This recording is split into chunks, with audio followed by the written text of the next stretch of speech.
अच्छा, भारतीय समाज में आप देखेंगे पिछले 10-20 साल को छोड़ दीजिए एक बार, भारतीय समाज में उद्यम का सम्मान आमतौर पर नहीं किया जाता है।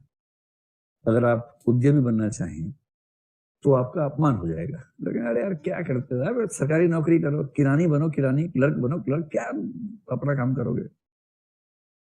अभी कुछ दिन पहले एक किताब लिखी कुमार मंगलम बिरला ने, मतलब किताब है कि उसका लेख है मुझे ध्यान नहीं है, किताब में एक लेख तो था ही कम से कम। उसने यही बताया कि पिछले 50 साल से उद्यम की दुनिया में होते हुए सबसे बड़ा संकट हमेशा ये रहता है कि उद्यमी को बार बार साबित करना पड़ता है कि वो गंदा आदमी नहीं है।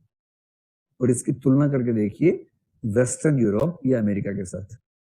जैसे भारत की बात करें हम, भारत में हर व्यक्ति चाहता है कि पैसा कमाए, शायद दुनिया भर में चाहते हैं, यहां भी चाहते ही हैं। लेकिन पैसा अगर है किसी के पास तो उसको गाली देने के पर्याप्त बहाने हमारे पास होते हैं।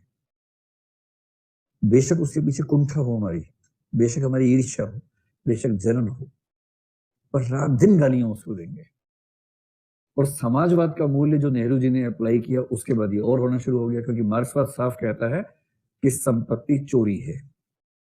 और कार्ल मार्क्स ने ये मूल्य खुद एक दो विचारकों से सीखा था और उसके बाद से सीधा बोलना शुरू किया कि संपत्ति चोरी है, ये जो प्रॉफिट है, डिविडेंड है, ये चोरी है। ये मार्क्सियन एथिक्स जो है, सोशलिस्ट एथिक्स जो है, नेहरू जी के माध्यम से वो भारतीय समाज के परिवेश में ऐसा घुला कि उसने उद्यम की रीढ़ तोड़ दी। नेहरू जी के हजार योगदान है, नेहरू जी बहुत महान आदमी है, इसमें कोई किंतु परंतु की बात नहीं है। लेकिन उन्हीं नेहरू जी की थॉट ने पूंजीवाद या उद्यम के विकास की रीढ़ तोड़ दी, ये भी उतना ही बड़ा सच है। पिछले 10-20 साल से, उदारीकरण के बाद से, विशेष रूप से नरेंद्र मोदी के आने के बाद से, नरेंद्र मोदी की खास बात है कि गुजरात से आए हैं और गुजरात उद्यमियों का राज्य है, वहां उद्यम का बहुत महत्व है।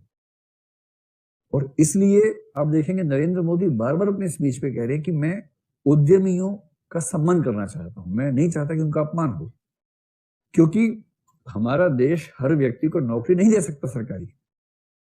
एक ही तरीका है समाधान का कि इस देश में ऐसे हजारों लाखों लोग हों जो नौकरी मांगने की जगह नौकरी देने का हौसला रखें।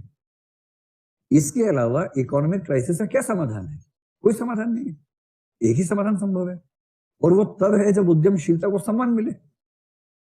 किसी भी देश में लोग वही करना चाहेंगे जिसको सम्मान मिलता है। धन एक पक्ष है, पैकेज का एक पक्ष धन होता है, केवल धन नहीं होता।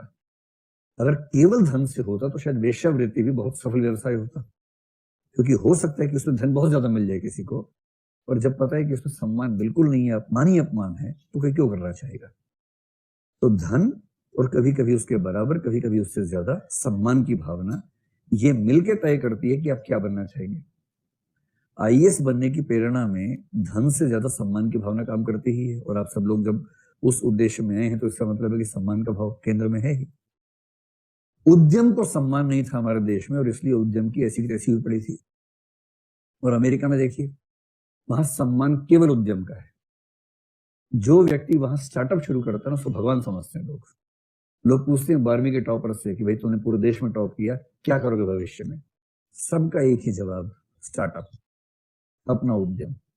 2 साल नौकरी करूंगा या करूंगी, उसके बाद अपना उद्यम करूंगा या करूंगी। वहां का सपना है ही नहीं नौकरी करना। और यहां किसी टॉपर से पूछो क्या करोगे, आईएएस या जज या ये या पुलिस या ये, नौकरी करेंगे। और पिछले 5-7 साल में आप देखेंगे स्टार्टअप को जितना प्रमोट किया जा रहा है, ये पहली बार हमारे समाज में हो रहा है कि उद्यम करने वालों का सम्मान हुआ है। और मैं अपने परिवेश में देखता हूँ कि जो छोटे बच्चे आजकल हमारे परिवार में आसपास हैं, उनका सपना बदल गया है। हमारे परिवेश के बच्चे जो नौकरी पेशा परिवारों के बच्चे आमतौर पर, उनमें से भी कम 50% से ऊपर आजकल कहते हैं कि स्टार्टअप करेंगे। 2-4 हैं कि आईएएस बनेंगे, लेकिन अधिकांश का भी है कि स्टार्टअप करेंगे। और मेरी व्यक्तिगत राय में ये एक बहुत सकारात्मक परिवर्तन हमारे समाज में है, क्योंकि बिना उद्यम के आप उस आर्थिक संकट का समाधान कर ही नहीं सकते जो हमने हजारों सालों की परंपरा में इकट्ठा कर लिया है। और क्या तरीका है, कैसे करेंगे? तो जब तक ऐसे मूल्य नहीं होंगे जो आर्थिक समृद्धि को बढ़ा सकें, तब तक कैसे होगा? और अब इसमें लिखिएगा कि वर्तमान भारतीय समाज इस मामले में उद्यमिता या उद्यमशीलता के मूल्य को पहली बार बढ़ावा दे रहा है, जो अपने आप में सम्मान की बात है। और इस मामले में हमारे वर्तमान प्रधानमंत्री की जितनी तारीफ की जाए उतनी तारीफ कम है। उन्होंने सच में इस पर खूब काम किया है। इस मामले में अब तक किसी पीएम ने इतना काम नहीं किया जितना इन्होंने किया है। और अमेरिका की एक देखिए, अमेरिका चाइना की तुलना बहुत लोग कर रहे हैं आजकल कि चाइना भी इतना ग्रोथ कर रहा है, वो कर रहा है।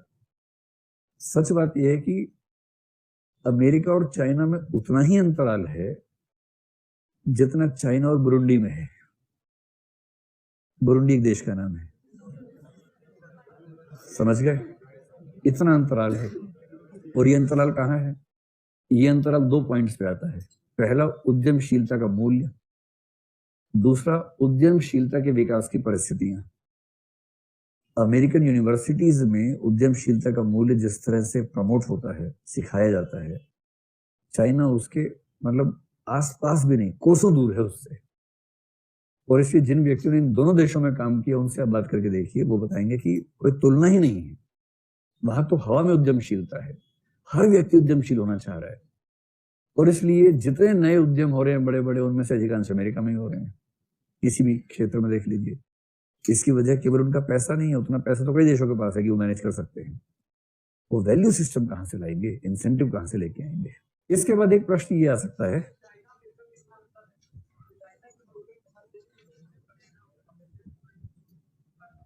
ये कह रहे हैं चाइना अमेरिका में इतना अंतर है तो चाइना के प्रोडक्ट हर देश में क्यों भरे पड़े हैं? मतलब एक तो हर चीज में नहीं भरे पड़े हैं, कुछ प्रोडक्ट्स में चाइना आगे है क्योंकि उसके पास लेबर बहुत सस्ती है। लेबर सस्ती है, सरकार के सपोर्ट बहुत ज्यादा है, इस वजह से वो बहुत कम कीमत में बहुत चीजें बना लेते हैं। अमेरिका में लेबर बहुत महंगी है और इसलिए जो लेबर इंटेंसिव चीजें उसमें अमेरिका उनकी बराबरी नहीं कर पाता है। इसलिए अमेरिकन मार्केट्स में भी चाइनीज माल की भरमार है। जो कंज्यूमर आइटम्स हैं, शॉर्ट टर्म कंज्यूमर आइटम्स में चाइनीज माल की भरमार रहती है। और जैसे भारत में होता है कि चाइना का माल है, चले तो चांद तक, नहीं तो शाम तक, वहां ऐसा नहीं है। वहां चाइना का वो सामान जाता है जो चांद तक ही चलता है, शाम तक नहीं चलता है। तो चाइनीज सामान को लेकर जो यहाँ ख्याति है कि बहुत खराब होगा, वहां नहीं है, क्योंकि चाइना की कंपनियां भी मार्केट के हिसाब से सामान भेजती है ना।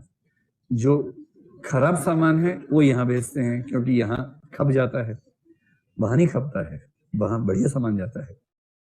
ठीक वैसे ही कई चीजों में अमेरिका बहुत आगे हुआ। अब सर्विस सेक्टर की दुनिया है, टेक्नोलॉजी की दुनिया है। गूगल जैसी कंपनियां या फेसबुक, व्हाट्सएप, इंस्टाग्राम, ये सब कंपनियां फ्यूचर तो इन्हीं का है। टेस्ला इनोवेशन में सबसे आगे चल रही कंपनी, वो अमेरिका में है। तो जितने इनोवेटिव फील्ड्स हैं उनमें चाइना अमेरिका से बहुत पीछे रह जाएगा। और जितने ट्रेडिशनल फील्ड्स हैं, अब जैसे आपने सुना होगा कि भारत ने अमेरिका के 10 उपग्रह छोड़े, है ना? ऐसा सुनते रहते हैं, अभी आजकल में भी शायद हुआ है कि होने वाला है। अच्छा, जब पहली बार आया तो मुझे बड़ा गर्व हुआ इस बात से कि चलो भारत ने अमेरिका के उपग्रह छोड़े, वाह क्या बात है। फिर मैंने सोचा कि ऐसा क्यों किया अमेरिका ने? इसलिए किया कि सस्ता पड़ता है। वो नहीं छोड़ सकते ऐसा थोड़ा ना है, वो छोड़ ही रहे हैं। उनको लग रहा है कि इन्होंने सीख लिया है, छोड़ रहे हैं, तो 2-4 बम पटाखे इनको दे देते हैं कि चलो हमारा भी छोड़ दो, छोड़ दो हमारे भी। हम खुश हैं क्योंकि हमें इससे काम मिल गया। जो एंटेक्स कॉर्पोरेशन है हमारा, उससे कुछ कमा लेगा। लेकिन अगर वो हमें काम दे रहे हैं, इसका मतलब ये नहीं है कि वो ये काम नहीं कर सकते। शायद वो हमसे बेहतर कर लेंगे, लेकिन उनको क्योंकि बहुत सारे काम करने हैं तो उन्होंने जानबूझ के आउटसोर्स कर दिया। तो चाइना अमेरिका में अंतर रिसर्च लेवल में, वैल्यू सिस्टम में, उस अंतर की बात मैं कर रहा हूँ। कुछ मामलों में तो चाइना आगे है ही। अब ओलंपिक्स में चाइना आगे है, लेकिन उसका महत्व नहीं है। चाइनीज प्लेयर्स के बारे में दुनिया भर में समझ, अगर कभी आप पढ़े ओलंपिक्स में जो लोग गए उनकी डायरीज पढ़ें, चाइना के प्लेयर गोल्ड मेडल जीतते हैं पर खुश नहीं होते। वो 3, 4, 5 की उम्र में वो प्लेयर्स को चुन लेते हैं कि इसकी फ्लेक्सिबिलिटी है, ये इस गेम में ठीक है, ये इस गेम में ठीक है। गरीब बच्चे हैं, उन गरीब बच्चों को सरकारी हॉस्टल में डाला, खिलाना शुरू किया। दिन भर में 8-10 घंटे खिलाते हैं। स्पोर्ट्स के जो उनके टीचर्स होते हैं वो इतने खूंखार होते हैं कि उनको मार मार के इतना अभ्यास करवाते हैं। और अभ्यास करते करते वो इतने एक्सपर्ट हो जाते हैं कि दुनिया भर में सबको हरा के आ जाते हैं। उसके बावजूद उनको खुश रहना नहीं आता। अब अमेरिका की जो प्लेयर्स होंगे वो इस कंडीशन से नहीं गुजरेंगे, क्योंकि वो लोकतंत्र वाला देश है ना। डेमोक्रेसी वाले देश में ऐसी हरकत आप कर ही नहीं सकते हैं। इसलिए अगर अमेरिका स्पोर्ट्स में चाइना से हार भी गया तो ये कोई बहुत बड़ी बात नहीं है। ऐसी जीत को बहुत सेलिब्रेट कर नहीं सकते, क्योंकि जो जीत रहे हैं वो खुद से नहीं जीत पा रहे हैं, ये भी एक सवाल है। वो खुद अपने जीवन से कितने खुश हैं। इस पर बहुत अच्छे अच्छे आर्टिकल्स आए थे कई बार कि चाइनीज प्लेयर्स को देख के लगता है कि वो सेना चल रही है, सैनिकों जैसे हैं। वो खिलाड़ी नहीं है अंदर से, वो सैनिक है। और खिलाड़ी अगर सैनिक हो गया तो फिर उसमें खुशी की क्या बात है। जैसे भारत कहे कि हम चाइना से पीछे हैं, और भारत में जो आजादी है अगर उसे खो के उत्पादन बढ़ा भी लिया तो फायदा नहीं है उसका। उत्पादन कम ही ठीक है। लड़ियां चाइना से मंगवा लेंगे, कोई बात नहीं, पर आजादी के साथ रहेंगे। उसकी अपनी कीमत है ना भाई, उसका मूल्य ज्यादा है। आजादी से बड़ा मूल्य क्या होता है। तो चाइनीज आदमी को जब आजादी नहीं मिलती तो बचेगा क्या।